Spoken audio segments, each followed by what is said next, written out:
Olá, estamos de volta com mais um Amansu Entrevista, um programa da Associação dos Magistrados de Mato Grosso do Sul que discute temas relevantes para a magistratura e, ao mesmo tempo, valoriza seus associados.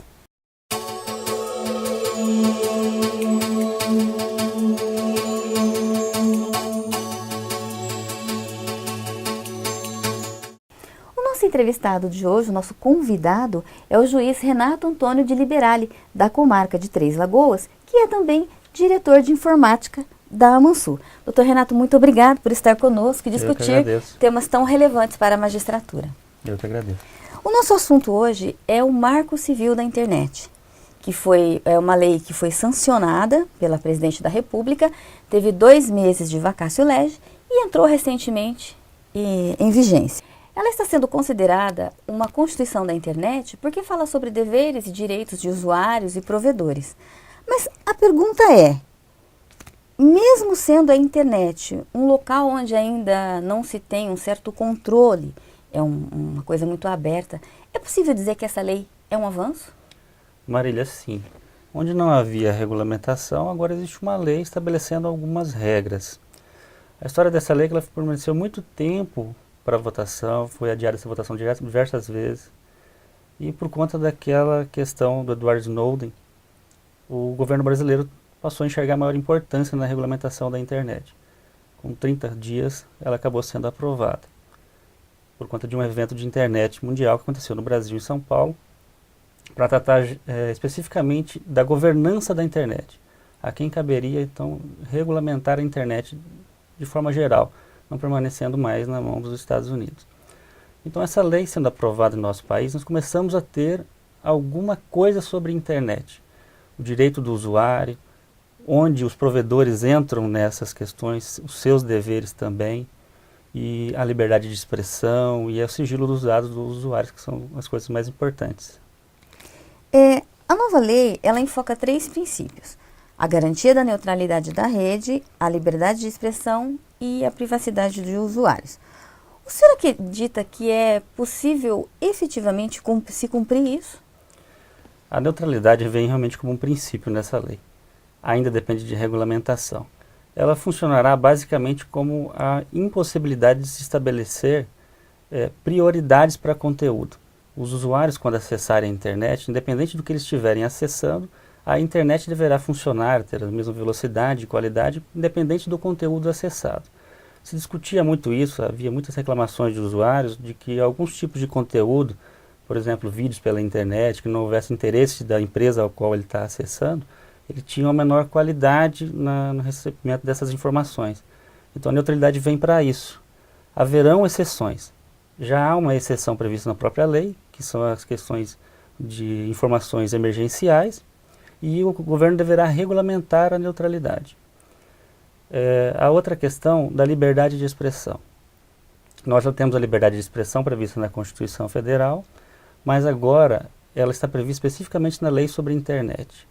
Nós tínhamos antes dessa lei muitas decisões judiciais tratando de fatos específicos, alguma violação à moral, à honra de alguém, e decisões muito controvertidas nesse sentido, principalmente quanto a quem era responsável por essas publicações. Então hoje a lei estabelece que o responsável é quem colocou o conteúdo e não mais o provedor. E o provedor hoje não tem a obrigação de retirar determinados materiais com mero pedido da parte. Ele deverá atender apenas às decisões judiciais. Na prática, o que acontecia antes dessa lei é que algumas pessoas faziam solicitações aos provedores e retiravam o conteúdo. A partir da lei, em tese, os casos deverão ser levados ao judiciário, porque o provedor terá a seguinte resposta: olha, eu tenho também que respeitar a liberdade de expressão da parte que expôs determinado fato, e não poderá retirar o conteúdo. Na verdade, é no Poder Judiciário que acabam as demandas dessas relações de internet, seja por abuso, enfim, por qualquer motivo que seja que as partes entendam que não ficou bom. No final das contas, todas as relações acabam, em demandas, acabam no Poder Judiciário.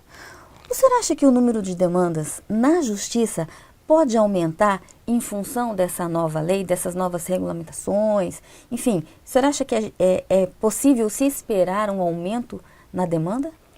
Como a lei é muito recente, entrou em vigor há poucos dias, nós ainda não temos nenhum dado estatístico sobre isso.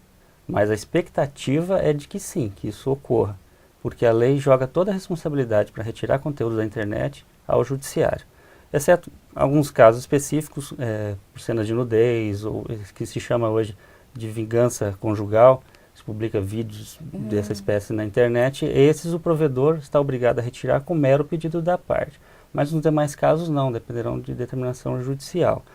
Por conta desse contrapeso de liberdade de expressão e dever do judiciário determinar a retirada, o provedor não tem dever de retirar sem essa ordem, é provável que aumentem o número de ações no judiciário. A que os magistrados devem ficar mais atentos quando forem julgar processos que envolvem crimes cibernéticos? Essa lei não trata especificamente de crime cibernético, ela trata do uso da internet em geral. Mas o crime cibernético, nós temos que entender o seguinte: o judiciário, quando recebe essa comunicação, já o recebe em forma de ação penal. Não é? Formou-se um inquérito na delegacia, a delegacia, de preferência se especializada, fará a investigação desses fatos, e o Poder Judiciário já receberá isso através de uma denúncia do Ministério Público. Então já terá em suas mãos alguns dados, alguma investigação. Mas é natural que, penso eu, que o magistrado deve sempre observar a possibilidade de que talvez o autor daquele crime não seja o responsável por ele, porque é muito comum na internet hoje se fazer uso de computadores escravos. Determinada pessoa em qualquer local do mundo faz uso de um computador aqui no Brasil e através dali publica algo que poderia ser considerado crime. Eu acho que a principal preocupação é a identificação do usuário, daquele autor daquele fato. É o que o magistrado tem que se preocupar sempre em qualquer delito. Na verdade, vai aumentar ainda mais os cuidados que se deve ter com relação a isso, doutor Renato? Sim, Marília. Eu já recebi casos como juiz da infância, similares a crimes de internet. Houve uma mudança de uma página de uma rede social, acrescentando dados que não eram verdadeiros em relação a uma jovem. E a autoridade policial, na época, simplesmente disse: nós não temos como investigar. O fato chegou com poucas informações e eu acabei fazendo algumas solicitações identificando que realmente a pessoa que estava sendo acusada tinha realmente praticado. Mas é muito difícil nós fazermos esse tipo de ato. Primeiro que o juiz não tem essa obrigação, é a obrigação do Ministério Público, da autoridade policial. E, em segundo lugar, nós não estamos acostumados a isso. O magistrado normalmente não tem conhecimento em informática e tem que ter um conhecimento relativamente profundo para saber alguns conceitos que o permitirão proferir a decisão. Então, voltando àquela pergunta que você me fez anteriormente, o magistrado terá necessariamente que aprender alguns conceitos de rede, de internet, para poder ter consciência do que ele está decidindo e certeza de que é a melhor decisão. O senhor acredita que vai ser possível fiscalizar o cumprimento dessa lei? Inclusive, a fiscalização nessa lei é algo que também depende de regulamentação, não só a neutralidade. A própria lei estabelece que o modo de fiscalizar, por exemplo, como os dados serão guardados pelos provedores e por quanto tempo, isso também será objeto de regulamentação. Então, hoje, eu acho a lei muito bela, mas acho que nós temos pouca estrutura para isso.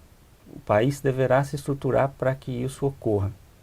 A lei é muito ampla, a lei estabelece a importância da internet para a cidadania, para as questões sociais, econômicas e culturais. Estabelece até mesmo a obrigação do poder público estabelecer alguns tipos de educação, de aulas para as crianças, para que aprendam já como utilizar bem a internet.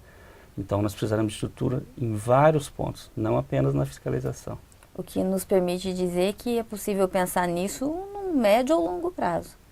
A curto prazo é difícil. No Brasil, eu creio que sim. Nós não temos essa cultura de tecnologia e nós precisamos passar a tê-los. Nós vimos o que aconteceu, voltando ao caso do Edward Snowden, com o nosso país e com diversos outros, pela nossa falta de conhecimento técnico daquilo que nós usamos todo dia, que é a internet.